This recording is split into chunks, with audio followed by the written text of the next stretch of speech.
السلام عليكم ورحمة الله وبركاته. ازيكم عاملين ايه؟ يا رب دايما تكونوا بخير. معاكم جميلة. لو اول مرة تشوفوا قناتي انزلوا اعملوا لايك واشتراك وفعلوا الجرس علشان يوصلكوا اشعارات باي فيديوهات انا بنزلها جميلة في المطبخ. انتوا عارفين اول يوم العيد لا غنى عن الكبدة في الفطار. هنعمل مع بعض النهاردة احلى كبدة بطريقة سهلة وبسيطة.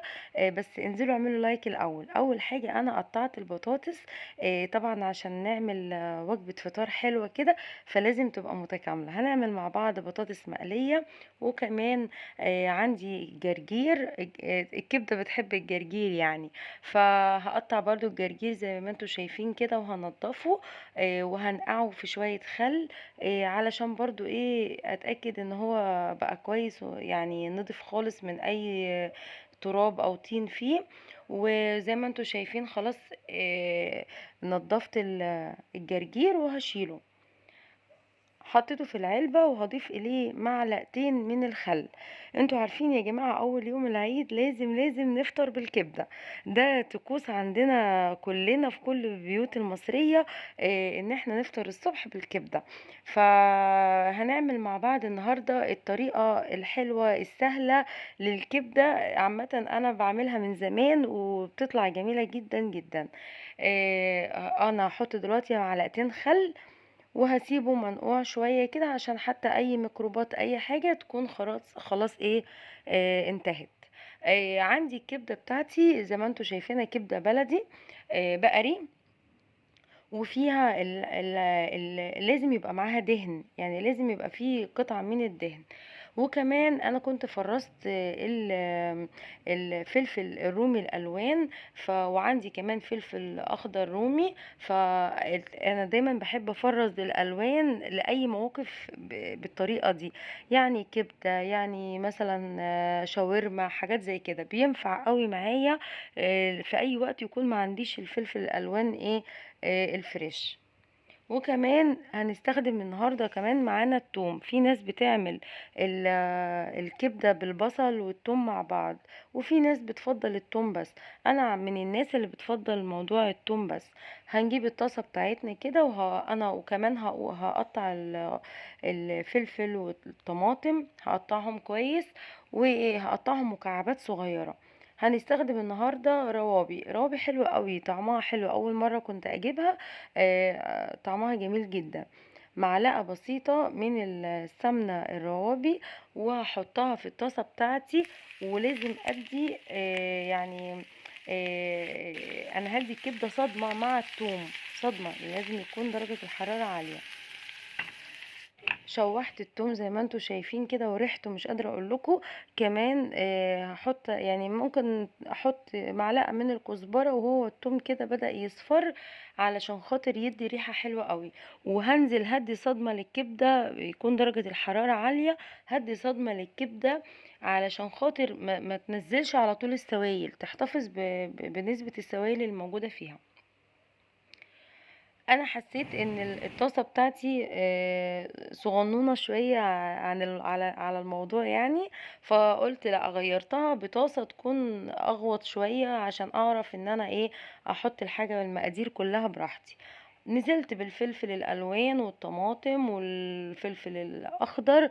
وفي ناس لو حابه سبايسي بتحط قرن فلفل حراق كده، بتدي طعم ألذ واحلى للكبده. بتخلي طعمها كده جميل جدا. وهنزل بقى ايه، عندي مرقة الدجاج. مرقة الدجاج بتطعم، يعني بتطعم الكبدة قوي، بحبها فيها. وبحط كل البهارات اللي انا بحبها. بحط مثلا توم باودر وبصل باودر وشوية ملح وفلفل اسمر والكمون وكزبرة ناعمة. كل الحاجات دي، ولو في بابريكا ماشي، في مثلا بحط كمان ورق لورو بيديها طعم حلو. والكلام ده كله.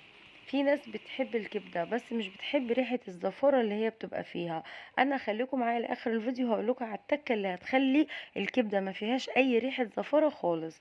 اللي هي بحط يعني معلقه ونص من الخل. معلقة ونص من الخل دي بتخلي الكبدة جميلة جدا جدا وريحتها ما فيهاش اي نوع من انواع الزفارة. وزي ما انتوا شايفين هقلب كل حاجة. وعندي كمان السلطة، فلازم برضو نعمل مع الوجبة الحلوة الجميلة دي سلطة.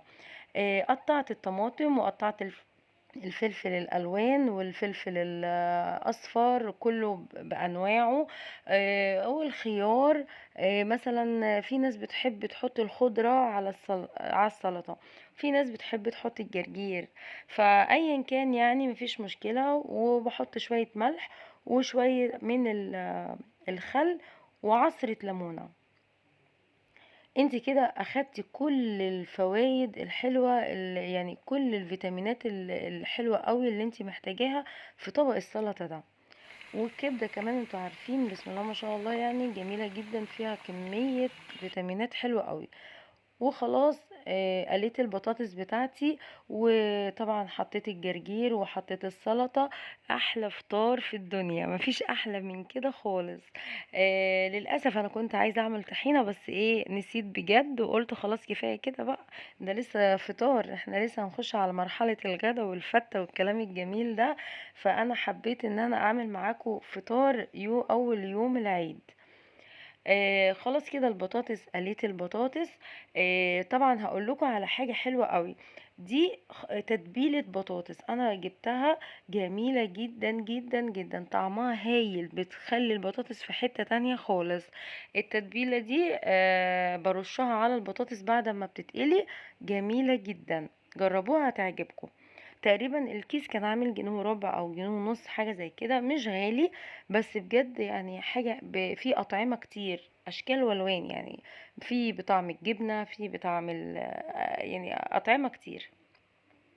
كده خلاص انا خلصت الكبده بتاعتي. الكبده عامه ما بتاخدش وقت لان هي بتستوي بسرعه قوي، ما بتاخدش وقت. وبسم الله ما شاء الله الريحه جايبه مش قادره اقول لكم.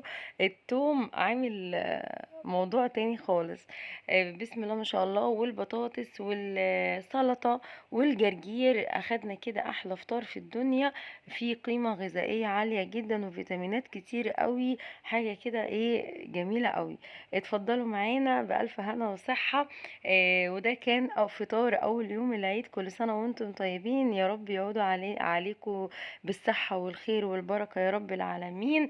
أتمنى لو عجبكم الفيديو بس ما تنسونيش في اللايك والاشتراك وفعلوا الجرس علشان يوصلكوا إشعارات بأي فيديوهات أنا بنزلها جميلة في المطبخ. والسلام عليكم ورحمة الله وبركاته.